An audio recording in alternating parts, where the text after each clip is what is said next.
एक महत्त्वाची बातमी राजकीय वर्तुळातून. आम्ही सत्तेत राहणं निवडणार अशी एक्स पोस्ट प्रकाश आंबेडकर यांनी केलेली आहे. सत्ता स्थापन करू शकणाऱ्यांना आम्ही पाठिंबा देऊ असं आंबेडकरांनी म्हटलंय. निकालाआधी आंबेडकरांनी ही एक्स पोस्ट केलेली आहे. प्रकाश आंबेडकर यांनी ही एक्स पोस्ट केली. आम्ही सत्तेत राहणं निवडणार असं त्यांनी म्हटलेलं आहे. आणखी तपशील आपण घेणार आहोत प्रतिनिधी रिद्धेश हातीम यांच्याकडून. रिद्धेश, उद्या निकाल हाती येतोय. सत्ता स्थापनेची पावलं सुद्धा लवकरच उचलली जातील. त्या दृष्टीने आंबेडकरांनी आपली भूमिका स्पष्ट केली असं म्हणायचं का या एक्स पोस्टच्या निमित्तानं? नक्कीच पाहिलं तर प्रकाश आंबेडकर यांच्याकडून त्यांची भूमिका आहे ती स्पष्ट करण्यात आली आहे.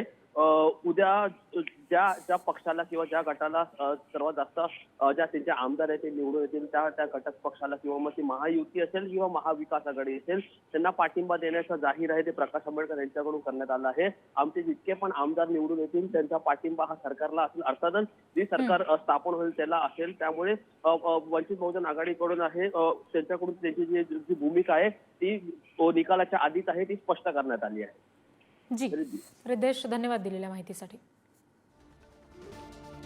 काय नेमकं त्यांनी आपल्या एक्स पोस्ट मध्ये म्हटलेलं आहे आपण आंबेडकरांच्या बघतोय.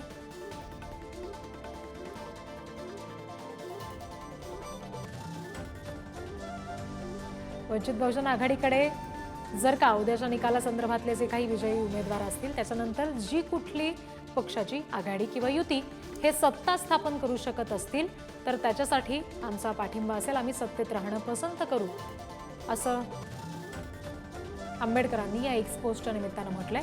तेव्हा उद्या प्रत्यक्ष निकाल हाती आल्यानंतर ज्या कुठल्या पक्षाकडून सत्ता स्थापनेचा दावा होईल त्यांना आंबेडकरांकडून पाठिंबा दिला जाईल अशी एकंदरीत भूमिका त्यांच्या या एक्स पोस्टच्या माध्यमातून त्यांनी समोर आणली आहे.